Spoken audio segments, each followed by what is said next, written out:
All right, ITA411. What we're going to do is we're going to talk about warehouse entries, bonded warehouse entries. Before we start talking about the entry, we have to talk about the different types of warehouses. Now, like I said at the beginning of the greeting, stop thinking about warehouses as buildings. Warehouses are buildings, okay, but not all warehouses are buildings. There can be a warehouse, a train yard, a railway yard, a container yard, a truck yard, a section of an airport that's cordoned off. Those areas are considered bonded or warehouses as well for customs purposes. Any place where a good sits and waits to be released from customs is considered a warehouse. Now, the period of time of waiting could be minutes. If you think back to the example, the video I showed you in 111 of the truck clearing customs down in Fort Erie, the truck was at the customs booth for about 5 minutes before he was released, because we at the ahead of time, the customs broker prepared all the paperwork before the truck arrived. But when the truck driver is talking to the customs officer, that is a sufferance warehouse. Okay, and we'll show you, I'll give you the exact wording for that in a second, but that is a customs a bonded warehouse as well. Okay, so there's different types of bonded warehouses. But a bonded warehouse is a place where goods wait to clear customs. They could wait for minutes. It could wait for months. Could be waiting for years, depending on the situation. Okay. So these, by the way, these slides were my slides, but someone had redone them for their purposes, and that's why they don't look the same as the normal ones I usually use. So the process flow: a conveyance arrives in Canada with freight on board, a train, a truck, ship, plane, and one of two things will happen. One, the freight is offloaded to a sufferance warehouse to be released. So if it's an ocean shipment, the container is taken off and put into a yard, but that is a sufferance warehouse. Sufferance warehouse is a name for a bonded warehouse, and we'll talk about that in a second. Or the conveyance waits for customs to be released. So you got a truck shipment, it arrives at the border, it interacts with the customs officer. That's a sufferance warehouse as well. Okay? So what is a sufferance warehouse? A sufferance warehouse is a place where goods wait to clear customs for a short period of time. People don't want goods to be in a sufferance warehouse waiting to clear customs. They want them to arrive and have them on their way to their final destination. But sometimes customs wants to inspect the goods. The goods go to a sufferance warehouse where customs can access them and look at them. Okay? So today we're going to talk about bonded warehouse in general. In bond means the goods that can be moved to a secure facility beyond the border or an airport without having cleared customs but remain under customs control. Okay, so the type of these, it's not really storage, but places where the goods wait to clear customs. So the first one is called a sufferance warehouse. A sufferance warehouse are privately owned operated facilities licensed by Canada Customs for the short-term storage and examination of goods until they're released from customs. They're generally located inland away from the border. At the airport, Toronto National Airport, British Airways has a sufferance warehouse. Air Canada has a sufferance warehouse. KLM, Lufthansa, all the airlines have a sufferance warehouse. The plane lands, the goods are taken off the plane and taken to British Airways sufferance warehouse or Air Canada sufferance warehouse, where they sit while Air Canada decides if the goods are released customs. What they access is the same system that we put the customs entry in to allow all the CCI information and customs. We did it ahead of time before the goods arrived, and then the airline checks to see if the good is released. Okay, these short-term storage is what a sufferance warehouse is, up to 40 days. Okay, if the goods stay longer than 40 days, something bad happens. And I'll talk about that in a second. The second type of storage facility is called a highway frontier examining warehouse, but it's really a sufferance warehouse as well. It's the same idea, but they're located at the Canada-US border. Now, when the truck arrives and stops and talks to the customs officer, that is a highway frontier examining warehouse. The truck driver interacts with the customs officer to see if his goods are released. If the goods are released, he just continues on driving to his final destination. If the goods are not released, he pulls over and offloads his goods for customs to maybe to inspect them, or he sits and waits there, goes to see a customs broker to get himself cleared.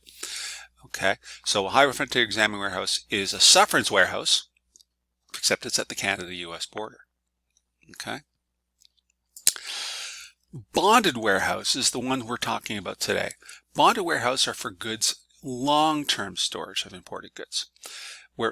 This is a facility where duties and taxes can be deferred up to 4 years. The goods can stay in the bonded warehouse for 4 years, and you don't have to pay the duties and taxes on them until you take them out of the bonded warehouse.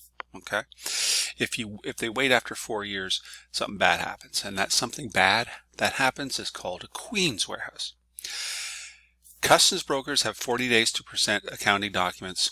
Let's just move this picture here because it seems to be in the way of the thing. There we go. Customs brokers have 40 days to present accounting documents to CBSA. After the 40 days have elapsed, the goods, if after 40 days for a sufferance warehouse or a highway frontier examining warehouse, the goods go to the Queen's warehouse. If after 4 years the goods don't clear customs, the goods go to a Queen's warehouse. Okay, and they wait in the Queen's warehouse for another 30 days. And if they don't clear customs after those 30 days, the goods are forfeited to CBSA, and they either sell them or they destroy the goods. Now, the Queen's warehouse isn't an actual place. The Queen's warehouse is a section of the sufferance warehouse, a section of the highway frontier examining warehouse, or a section of the bonded warehouse where goods are put that have gone past the 40 days or 4 years. Or they're kept in their original spot in the bonded warehouse or sufferance warehouse or highway frontier examining warehouse, and their accounting documents on their computer system tell them that those goods are in Queens. Okay, so after 40 days or 4 years, they have to tell customs that the goods are in Queens, and after 30 days, if the goods don't release, customs keeps the goods. So what we're talking about in this particular section is called the bonded warehouse. Okay, where goods go on purpose for long-term storage, for the deferment of paying duties and taxes up to 4 years. Okay, there are two different types. They're private and bonded, probably private and public. Public ones are a company who has a bonded warehouse and they sell space to all sorts of different companies who are importing. And there's private bonded warehouses, a section of a factory where goods come in, they sit in the factory until they're needed, and the factory owner only has to pay duties and taxes when he takes them out of his bonded warehouse. Okay, the operator keeps all records of all imports. So some different time limits. It isn't just 4 years. There's other specific time limits: spare parts for aircraft, oil drilling supplies, parts not intended for domestic consumption, 15 years. Liquor, wine, beer, and other intoxicating liquors, 5 years can wait in the bonded warehouse. You'll learn in ITA411 that liquor, wine, and beer attract customs duties, excise duty, as well as GST. And they're very expensive, so some companies put them into a bonded warehouse and take them out and pay their duties and taxes when they decide to take them out of the bonded warehouse. But most goods, the time limit is 4 years. So the customs and the warehouse operator must know what's in the warehouse at all time. If there's an audit and there's a discrepancy, for instance, the warehouse operator says there's 2 cars and customs thinks there's 1 car, that discrepancy can cause a fine. Okay, so we use a warehouse B3 customs entry to enter the goods into the bonded warehouse, called type 10, and we do an X warehouse type 20 to take goods out of the bonded warehouse, and that's what we're going to learn over the next couple of weeks. Importers use bonded warehouse to defer payment of duties and taxes until they require the goods.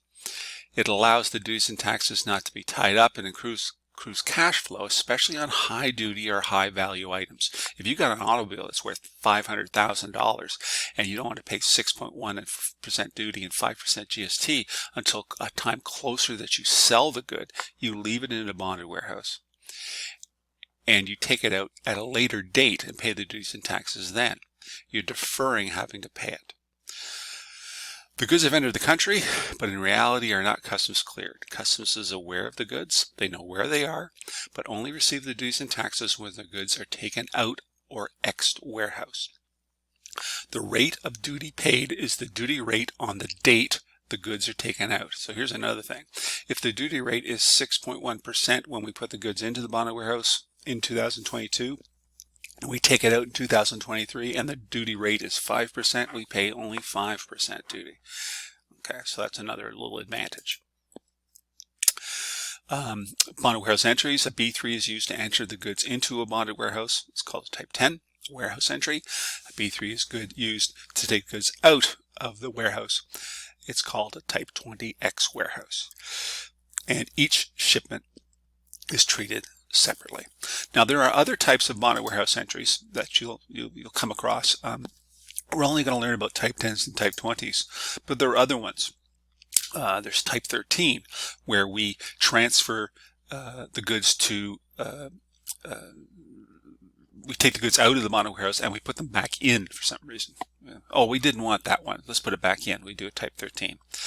A type 20 is the X warehouse. A type 21 is an X warehouse. If we take the goods out and we export the good, we don't have to pay duty at all because the goods are not staying in Canada. That's type 21. Type 22, an X warehouse for ship stores. Now, ship stores is interesting. Ship stores are a situation where you have, let's say you're a cruise ship, and the cruise ship is going from San Francisco to Alaska, and it's going to stop in Vancouver, British Columbia, and they want to resupply the ship with linens and laundry and food and whatnot. The warehouse the ship company can ship goods to Vancouver from the United States, say. We do a warehouse entry to put the goods into a bonded warehouse. When the ship shows up, we do an X warehouse type 22 to take the goods out of the warehouse, and they put them on the ship. The ship goes to Alaska. The goods were exported. They don't have to pay any duties and taxes at all. Ship stores is a whole area of customs clearance that the customs brokers can get into. And then there's type 30, where we put them into put the goods into a warehouse that is in Toronto, and we want to change them to a warehouse that's in Winnipeg. We do a type 30 to transfer them from the original warehouse to the new warehouse. Okay. Let's see here. We use a type 10 to put the goods into the warehouse. It clears the goods from the sufferance warehouse, and we transfer the goods to the bonded warehouse. It tells customs all the information except the amount of duties and taxes. But there's some additional information that we're going to put on it. We're going to put on it the bonded warehouse number. Each bonded warehouse has its own specific number assigned by customs. The time limit that we think the goods are going to be in the bonded warehouse. Quantity marks, types of packages must be added to the description field, and we're going to show you how to do that today.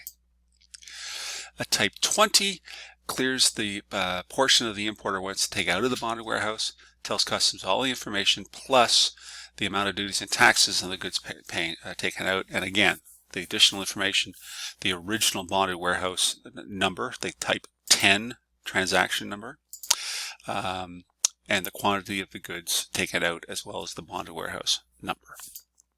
Okay, So the importer broker takes track of all the items that are in the bonded warehouse, and the import records must match CBSA's records. When ex-warehousing the remainder of the goods in the shipment, the final time, like if we put in 3 cars and we took 2 out, now we're taking out the third, we must indicate to customs it's the final transaction.